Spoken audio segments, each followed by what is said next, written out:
When the campus sleeps, the buildings forget their daytime rules. Doors that should be locked are ajar. Lights that should be dead flicker like someone breathing.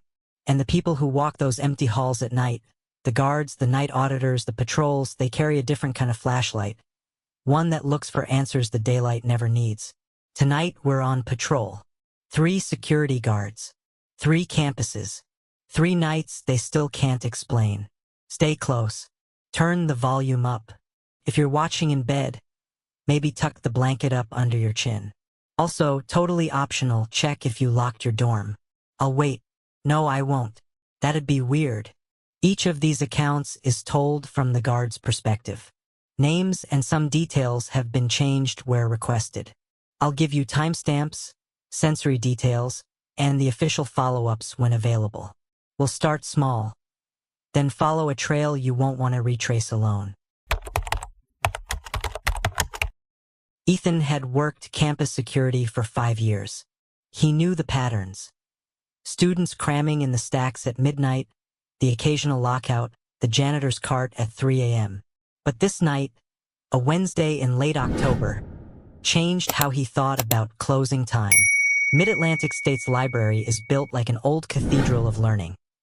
High ceilings, deep wooden stacks, a mezzanine that gives you a good view, and the perfect number of places to vanish.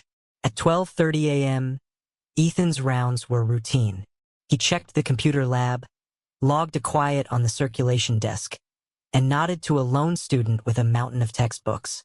He got the radio call at 1:14 a.m., a maintenance request that said, "Lights flickering, 3rd floor." Ethan said, "Fine, I'll swing by." He liked a reason to stretch his legs. On the 3rd floor, the lights were fine, but the main reading room, empty when he walked in, had a chair pulled halfway out, like someone had been interrupted mid-sit. Ethan chalked it up to a student dozing off. He scanned the stacks with his flashlight and found nothing. Then, at the far end of the mezzanine, the old study lamp that had been dead for months flickered to life. No wiring in that lamp, Ethan remembered. It had been condemned after a small electrical fire last winter. He muttered, "Okay, Casper, don't mess with the study fees." He reported the lamp to dispatch and called maintenance. Before he could explain, a page of the intercom system crackled, not an automated test, but a voice. A whisper so low it might have been the building itself. "Help me." Ethan froze. The library's intercom can record and play messages, but it never speaks like a person. Ethan hit record on his body cam. He stepped toward the stacks where the voice had seemed to come from. The temperature dropped. His breath fogged. He radioed dispatch. "I've got a thermal drop, 3rd floor stacks. Something's?" He never finished the sentence. 5 minutes later, the campus maintenance crew arrived and checked the wiring, the intercom logs, and the camera footage. The body cam showed Ethan walking down the aisle, the beam of his flashlight moving over rows of books. And then, at exactly 1:23 a.m., an empty chair slowly pushed itself out 3 feet as if someone invisible had sat down, then stood up. You can freeze it and watch the shadows. The intercom log captured an untagged audio file. 1 word. Not static. Not a phone signal. A word. Stay. Ethan quit night rounds after that semester. He transferred to day shifts. He still walks past the library on the quad and makes sure he doesn't look up at the mezzanine. If you think reading is a safety hazard, wait until you meet the next guard who patrols more than books. He patrols promises. Kara was a night auditor, the person students called if they were locked out, sick, or spooked. She worked late shifts at Inland Plains, a Midwestern school with dorms that smelled like cinnamon in fall and cheap coffee in spring. She was practical, a former EMT, a woman who kept cool when others panicked. One Sunday at 2:02 a.m., during a rotating round, Kara responded to a front desk report. A student said someone was knocking at their door, whispering, but no one was there when they opened it. Kara logged the call and began her walkthrough. The dorm's camera system had multiple blind spots, classic old wiring. She relied on her eyes and instincts. In the corridor outside room 214, A flyer had fallen from a bulletin board. It was a lost and found poster with a scribbled list on the back. A kind of grocery list: toothpaste, lamp, hoodie. Kara flipped it over out of habit. Under the items, in a different hand, older ink, were names. 5 names. Next to each name, a time. Entries like 2:15, 2:38, 3:01. Kara thought maybe it was a study group schedule. But the times were all before midnight. Because obviously students make neat lists like that, right? No, they do not. She asked dispatch for a building check. No one reported a late-night study group. She joked with a student getting a snack about the midnight club and kept walking. At 3 a.m., the fire alarm's test light blinked and went out. Kara saw at the end of the hall a shadow, elongated and wrong against the stairwell wall. It wasn't moving like a person. It seemed to be moving like a memory. Kara started to read the names aloud. The last name, the 5th, was not on the original poster. She hadn't noticed it before. Under it, in cramped handwriting, were the words, "Do not let them out." She called the dean to pull security logs. That's when they found the weird pattern. Between 2 o'clock and 3:30 a.m. over the previous 3 semesters, there had been 5 separate calls from room 214, all reported as unknown disturbance, all filed as no contact found. 4 of the 5 times matched exactly with names on that scrap of paper. Kara kept the list. She taped it into her little notebook along with the incident numbers. She told herself she kept it for documentation. But the truth, she said later, voice tight, was she kept it like someone keeps a flashlight. Because when the lights die, lists are all you have left.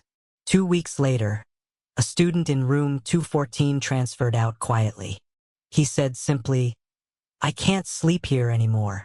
He refused to say why. Lists are tidy things. They organize chaos. But sometimes they're the opposite. A map. Marcus did patrols along the quad at Pacific Coastal, a small coastal college where the ocean smells like old stories. The quad had one good bench, one old oak, and a fountain that drained in winter. It was a favorite place for couples and cigarette breaks in daylight. At night, it turned into a flat black field, only the path lights making islands. One March night, a vehicle alarm triggered at 1:47 a.m. Marcus checked the parking ring.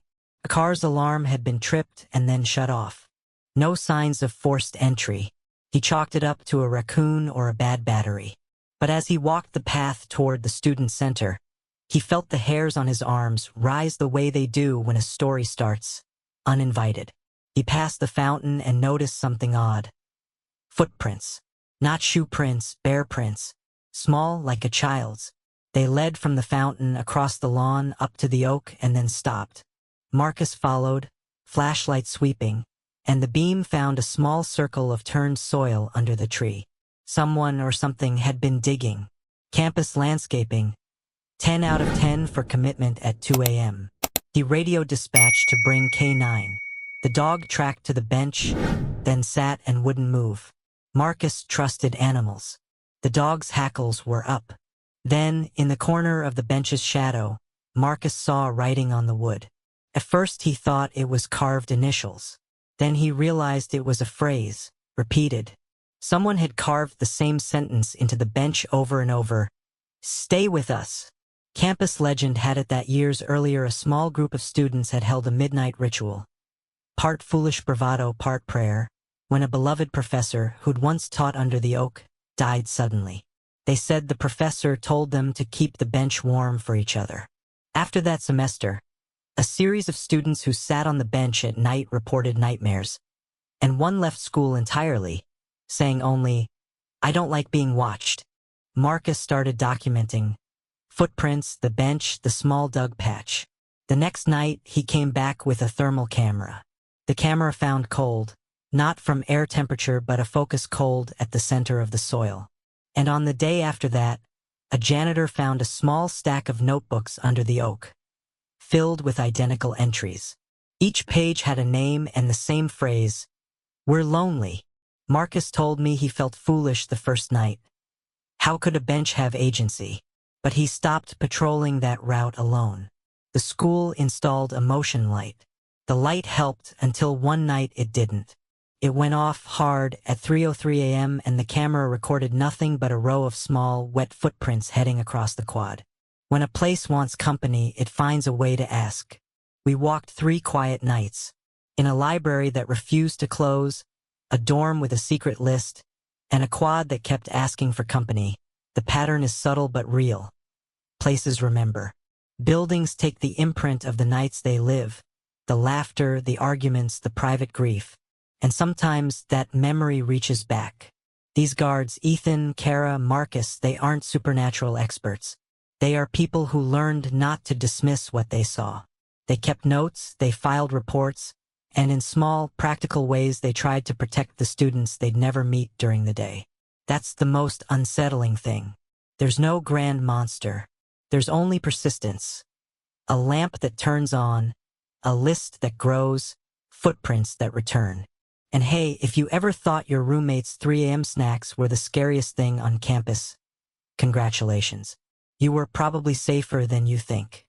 If you're watching and you went to college in the US, tell us, what was the weirdest thing that happened on your campus at night? Drop it in the comments. We read them.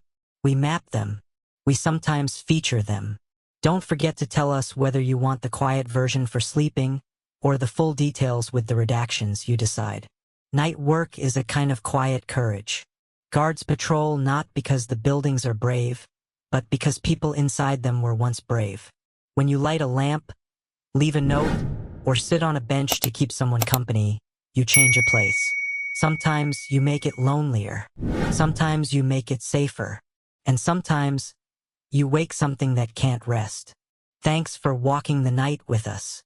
If you felt a chill, do us one favor.